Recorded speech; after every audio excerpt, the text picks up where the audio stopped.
kan. Cara hitam lu. Baje orang ada tu. Oh baje. Dapat yang nampak. Cara pakai jiban. Oh cara pakai. Cara memakainya. Kah.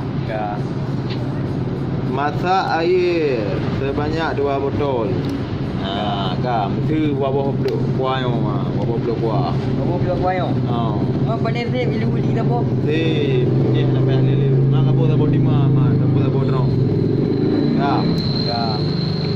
Masak air 2 kali kan ya. Sewaktu air hangat, masukkan zat pewarna. Aduk sampai rata betul. Kecok. Berarti nyaknya moho berada betulan. Bate i katum. Tak buka tayo, tak boleh lagi. Betul baru deti baje. Ya, yang betul. Caranya. Kah. Bahan yang hendak dicelup harus dalam keadaan basah. Berarti dua bersihkah hanya bau palu. Berpuluh lelu. Kah. Tak mana boleh ya? Dah mana boleh mang bulu. Kah. Lalu masukkan bahan yang hendak dicelup ke dalam pewarna. Dalam isu umum nah. Mam kita pergi tabuhnya kah?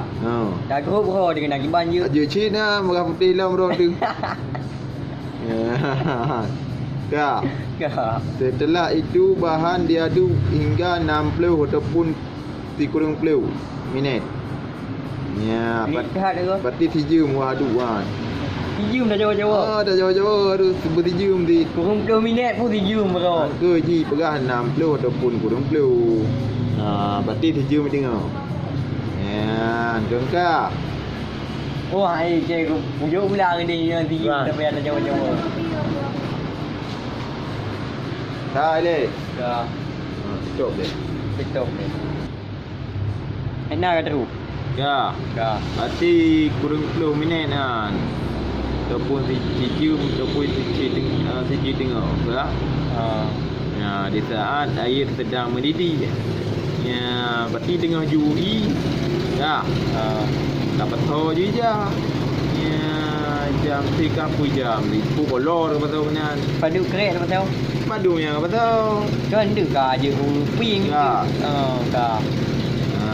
Sesudah 3 minit bahan diangkat. Kacau baik pakai je. Pakai jeruk. Jaruk nak payah pakai sendok je tanya. Kak. Ditaruh bahan tersebut selama 15 minit. Bah pinang dia le. Bah buking dia nak 15 minit. 15 minit. Bagah dah ke 15 minit? Bagah tu. Lalu bahan tersebut dibilas sampai bersih. Kemudian dijemur. Kamho. Oh, berarti pam darah dia je liurah, dia dah dikenal. Dia darah lo.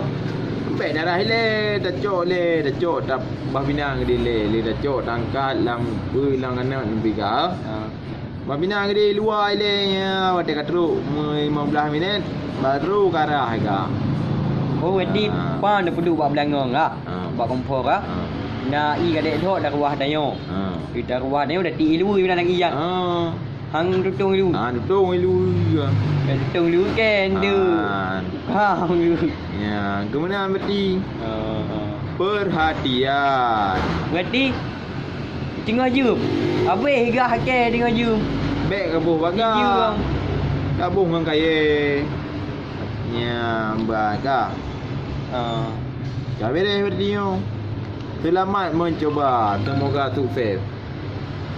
Saya terima kesuksesannya.